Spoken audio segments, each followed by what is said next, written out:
an ultimate global podcast. Hello, and welcome to our special weekly podcast on trending international and social affairs. You're listening to Saurabh Kora and George Mavros from Sydney. So welcome to another exciting episode of the Ultimate Global Podcast. And this is the first of the episodes in the special series of episodes that we are doing for charities and not-for-profits.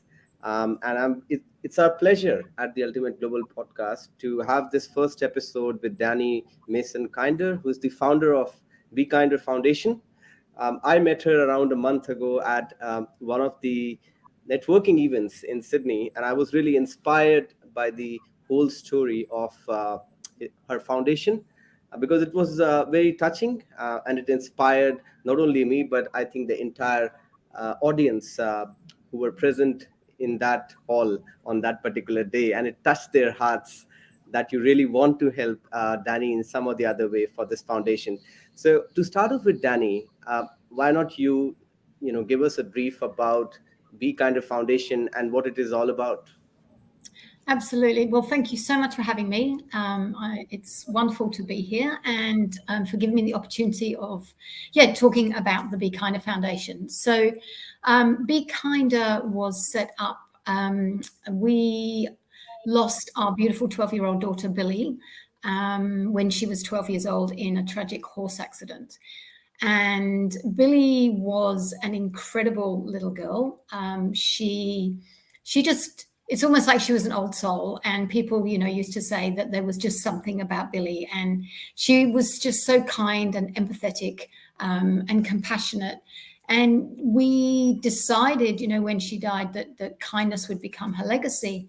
But what Billy also did was she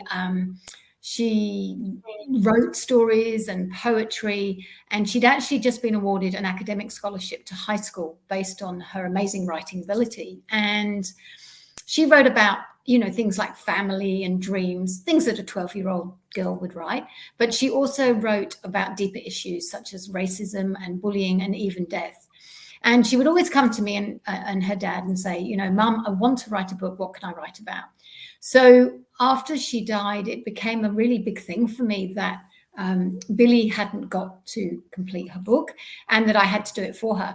So we put together a beautiful book called Hope, which you can see behind me, which is a book of her stories and artworks and poems. And it's called Hope after the last poem that she actually wrote. So it was actually going to be a keepsake for the family. But what happened was it started to sell. And we've actually sold over 8,000 copies now. And the feedback that I started to get from this book was parents, emailing me and contacting me and saying that in some way, this book was connecting with their children. And I had parents say to me, my son's being bullied, or, my daughter suffers anxiety or depression, or, my daughter's self-harming. And all of a sudden, I was open to this world that I knew nothing about. And I didn't understand that children suffered in such a way. I guess I'd lived in my wonderful little beautiful bubble with my family, and I must have had my blinkers on. And so it was then I began to think, well, if Billy's words were touching these children and she was actually helping them to initiate discussions, maybe what we could do is use what we had and put them into workbooks so that we could actually put them into schools and start to combat some of these mental health issues, bullying and suicide. So I got together with teachers and psychologists, and with their help, we put together a series of what we call Be Kinder workbooks. And Be Kinder is actually Billy's name. So B for Billy. And actually our surname is Kinder, but it's spelled Kinder. So that is how the Be Kinder Foundation started, really. Yep. Very exciting story. So how are you? You said you are collaborating with different schools and other foundations. Is that correct? Yes, absolutely. So what we did was we put a series of Be Kinder workbooks together. So we now have 3 workbooks, and we're actually working on a 4th. So they are designed for different age groups. So we have Australian primary schools, grade 1 and 2, 3 and 4, And then we have an older workbook for grades 5 and 6.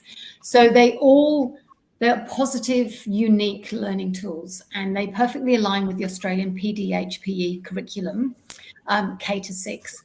And what they do is they, as I said before, they initiate discussions that can sometimes be difficult for young children to actually communicate, and they instigate conversations, and they can be taken in lots of different ways. So with psychologists and teachers, they took what Billy had written and then they formulated questions for children.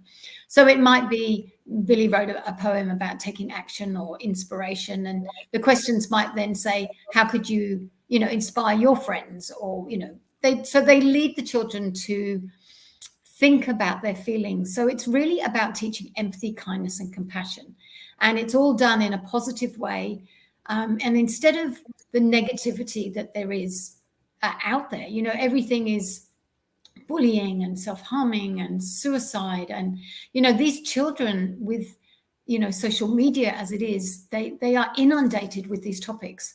So what we want to do is, instead of band-aiding bullying and everything that's happening, we want to go in early, start with prevention and early intervention. And then maybe we can stop a lot of these mental health issues from actually occurring in the first place. So it's all about early intervention in schools. And we're currently working on an early learning workbook, which we'll put into preschools as well. Yep, I think the plan looks really exciting, Danny. The kind of impact you're trying to create through this foundation, is it something which you are trying to take across the country at the moment, or just starting off with the Sydney? Well, it's across the country. So we already have a program rolled out in the Whitsundays up in Queensland. And we also, the Belong Shire Council have also just purchased all the workbooks for their 6 state schools in their whole shire. So what we're trying to do is actually target places, and schools that can afford the resources purchase them. And then obviously we're a charity, a fully registered charity. So with the money that comes in, we use that money to donate to schools that might not be able to afford them at this time. So we have a lot of smaller schools, we have a lot of Aboriginal schools, and we donate the resources, which is really wonderful.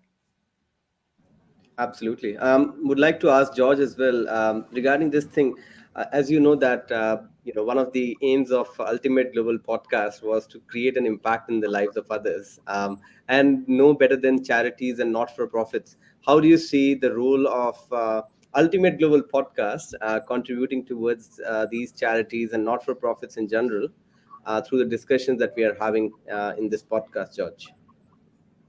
Well, UGP doesn't have great financial resources, so we're not able to donate money per se. But if we can use the resources of getting the message out there, that's okay by me. I do see us as a form of a business. We might be a micro business, but we are a form of a business. And as you well know, I've just started a project on making businesses better, and that's about making businesses more aware that we should have a social conscience and to give back to society in any way we can. So I think any sort of business should be trying to do what they can, where they can, how they can. And as you know, I took on the CEO's role for a foundation late last year. So, and as I was saying to Danny before, it's through our business chapter that we've raised a lot of money for that, Danny. So it's something that you really should explore. Yeah, no, thank you. That's wonderful. And exactly, it is awareness. We connect also with schools. So we have an initiative called the Be Kinder Sunshine Initiative, and we have Australian schools that write to children in schools in the UK. We also have schools here that have sister schools. We have schools down in Bruny Island. So we're all over the place. And every year we have a day, an international day called Be Kinder Day. And that's the 22nd of June. So that's an annual day. And the idea of the day is to connect people and really put yourself in somebody else's shoes and do something kind. Address what it means to be kind. You know, and I always say to people, instead of asking somebody how they are, maybe ask them what it's like to be them today. So the idea around the kindness and the connection is we use all of Billy's drawings and artworks, and we've put together some beautiful cards. And every year, people purchase these cards. They're only $1 each. It's not expensive. And we basically ask them to write a kind message to somebody they care about. So we've now sold over 80,000 cards, which have gone around the world full of kind messages. So anyone can jump on board and purchase Be Kind Today cards, and that's what we would love. Schools, we have nearly 82 schools this year got involved in Be Kind Today, and over 250 businesses. So we are growing rapidly. We even had the National Kidney Association in Arizona signed up. We had Waterways in UK. We had a foundation in Uganda. So it really is spreading, and that's what we need is a global awareness. And we want everyone around the world to take part in Be Kind Today. So that would be fantastic. I think that's a wonderful initiative, Danny, because spreading kindness in any way, it's really good. And we have got these days like Are You OK Day, which happens in Australia, Yes. which is also towards your mental health, trying to make sure that if you are facing with any kind of anxiety and depression, you should immediately consult someone. You should talk to your friend, share anything which is going on inside you. And I think that's very critical when it comes to mental health. And mental health has been an important topic for discussion, not only through this foundation, but I think during COVID-19 pandemic, I guess we had 1 or 2 episodes on this podcast itself when we discussed about mental health last year when we had the Delta lockdown. But I would like to know from you, Danny, what has been the biggest learning for you while you have started this foundation? Anything that you have learned from your own experiences when you were setting up? Because sometimes when you start a foundation, you have some mission, some ideas, but as in how you go through, it might, slightly deviate a bit sometimes. You might learn something new. You might meet a lot of people. Has there been some learning experiences for you? Oh my goodness, I wouldn't even know where to start telling you what I've learned. I mean, obviously this was not what I did. It's only Billy's legacy, has become a charity which is just growing and growing. So I've had to learn every aspect of becoming a CEO and actually running the foundation. So we have a board. I have some wonderful directors who help me. We have a lot of volunteers, and we're starting to get people to come in and work for us as well. But for me, it was every aspect, from financial, setting up system zeros, learning finance. It was setting up the charity with the ACNC. It's been the structuring. I mean, the schools are a body unto themselves. So learning about the Australian curriculum, writing the workbooks, publishing, every aspect of what we do for me has been a huge learning curve. I was very untech savvy, so I'm getting better at that.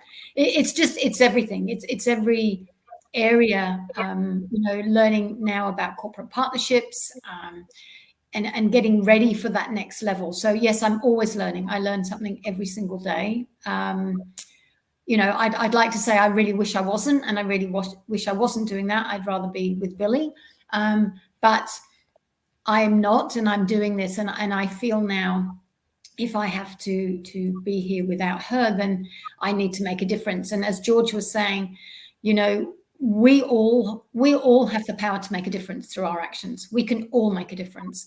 And I think it's, the world is pretty messed up right now. And I think we do have a responsibility to role model our children, to be responsible and to step up.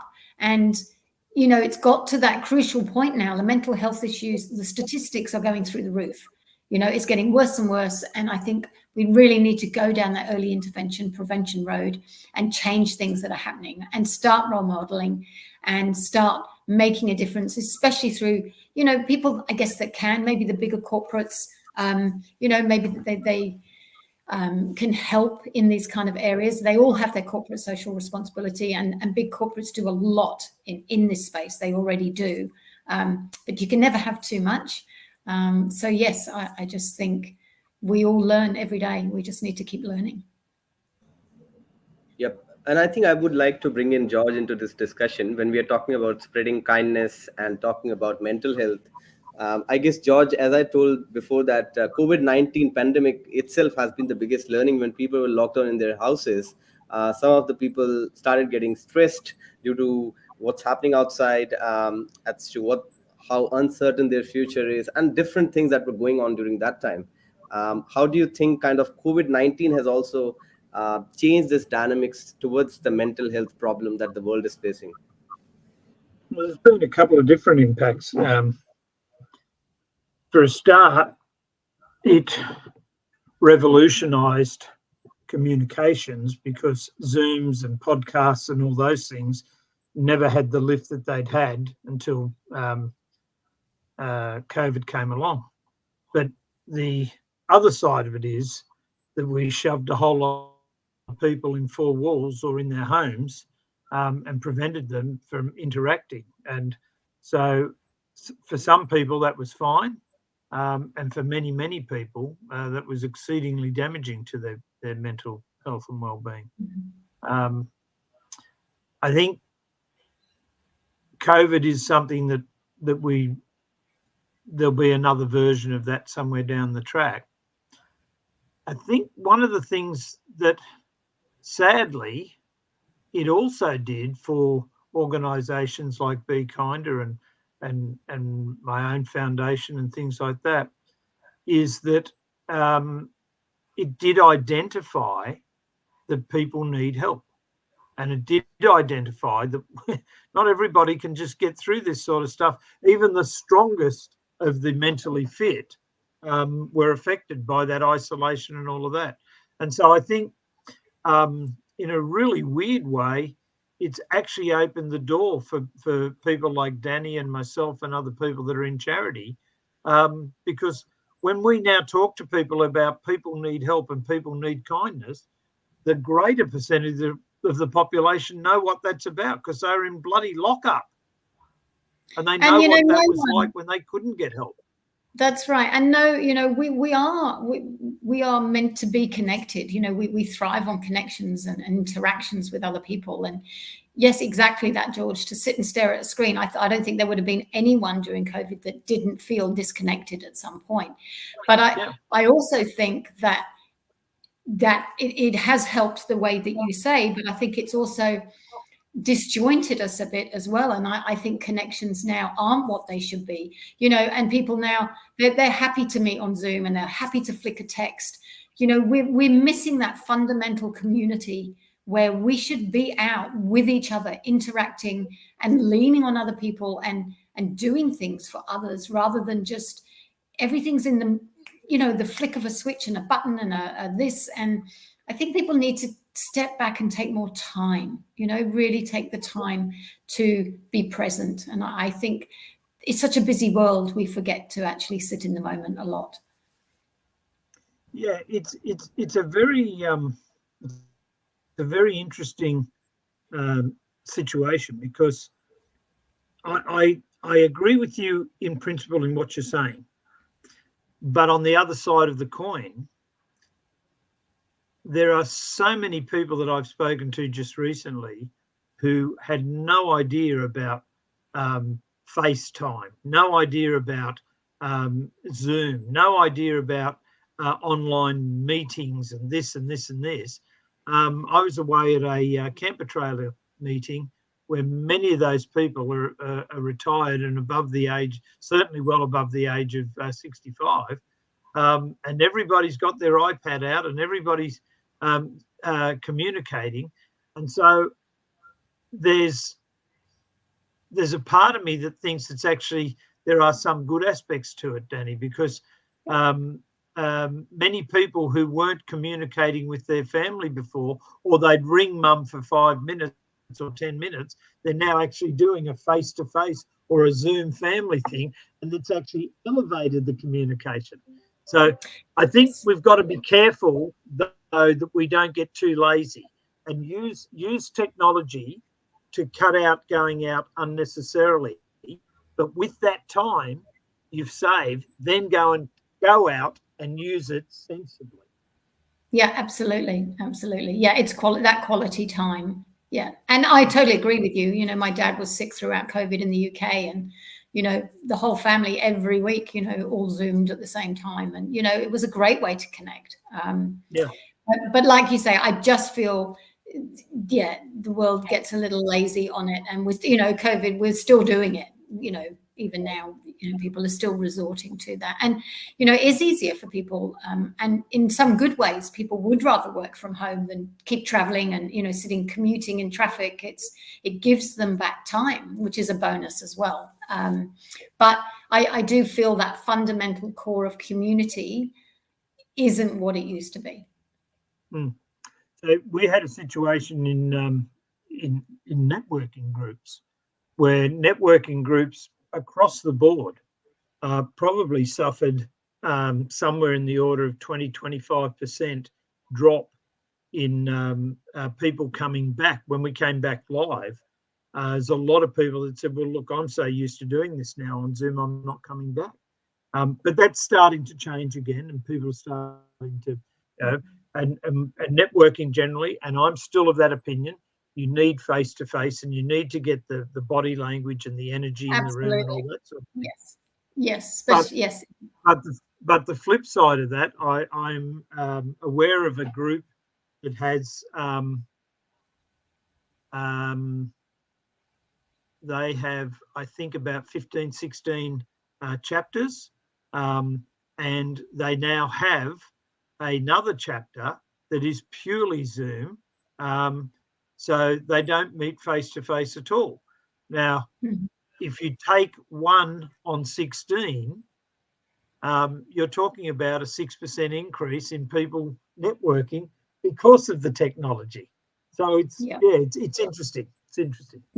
Yeah, absolutely. But, you know, so Danny, I think for me, Danny, I'd like to put something to you. One of the things that I talk about in business is I keep saying to people, if you allow everybody to move back and do all of this social stuff and do it online, you are going to lose what I call the coffee machine education. So when I was younger, I'd come out of the sales meeting, I'd have no idea really what the boss was on about sometimes, and the 2 older sales guys would then explain it to me. Do you see that there's a risk and an impact of that in the kindness area, in the charitable area as well? Absolutely. I'm actually in discussions at the moment. We're putting together a youth impact hub where charities come together and work from the same space. And we call it the water cooler conversations. So yes, it's exactly that. And, you know, you need people to bounce off. You know, I work from home, and all day long, I wish there was somebody I could just go, hey, what do you think of, you know, can you have a quick squiz of that? Or what do you think of that? And yeah, I think it's really important. And, you know, especially in that school sector, you know, for the children, I think they were the ones that probably, you know, felt it the most. And I had teachers saying to me, you know, they were seeing behaviors when children went back to school that they had never seen before, you know, and there was a lot of children who just had forgotten how to actually move around a whole lot of other kids and be, you know, in a space with other people. So yes, look, you know, it did teach us all a lot. But I am of the personal opinion that you can't beat, you know, a connection and being at the water cooler, actually. Yeah. Yep. And I think one of the things which I've also learned, because I'm a person who always loves to work from the office.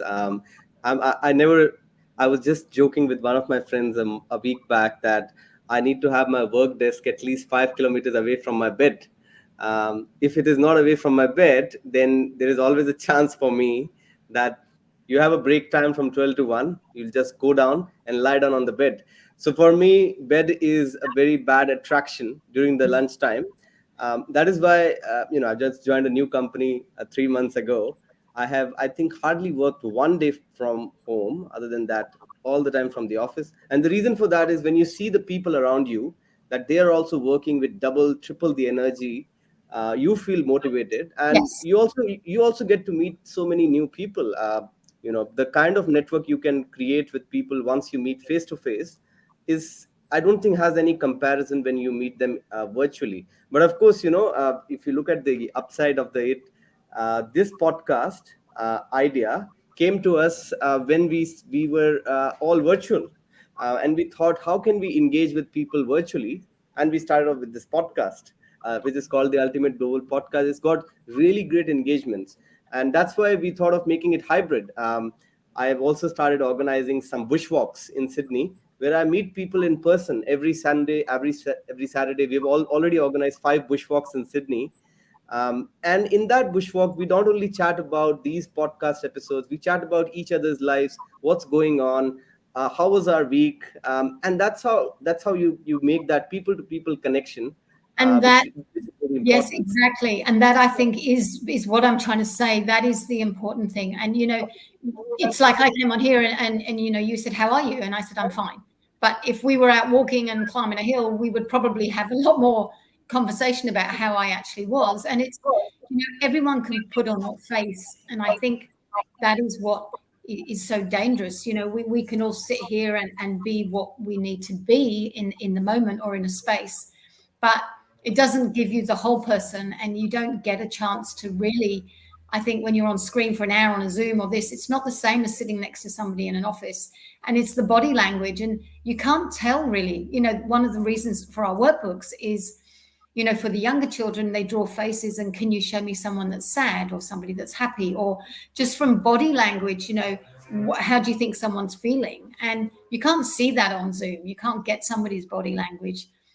So you never really know what's going on in somebody else's world, and everybody has a story. So I think not having that personal connection, you miss so much of that, the important parts of picking up that somebody's not really right today, or they're not feeling great, and, being able to say, can I help?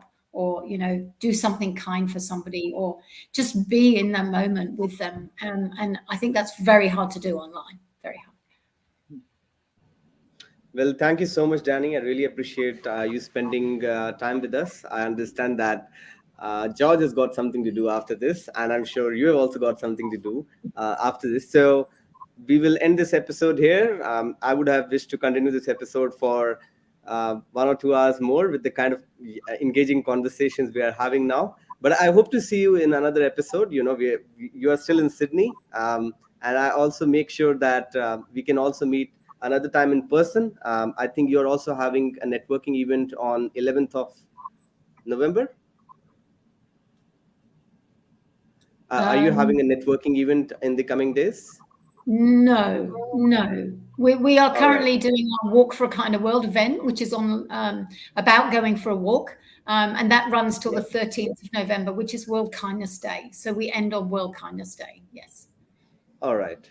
That's good. I expect that Sydney-siders should be there and should be taking part in that particular walk to kind of help you out in your foundation in any possible way. But thank you so much, George, and thank you so much, Danny. That's it from today. Anything else? Thank you very much. And Danny, I'd still like to catch up down the track. Absolutely. That would be great. Yes. And I'm very grateful for you both for your time and for having me on here. Okay.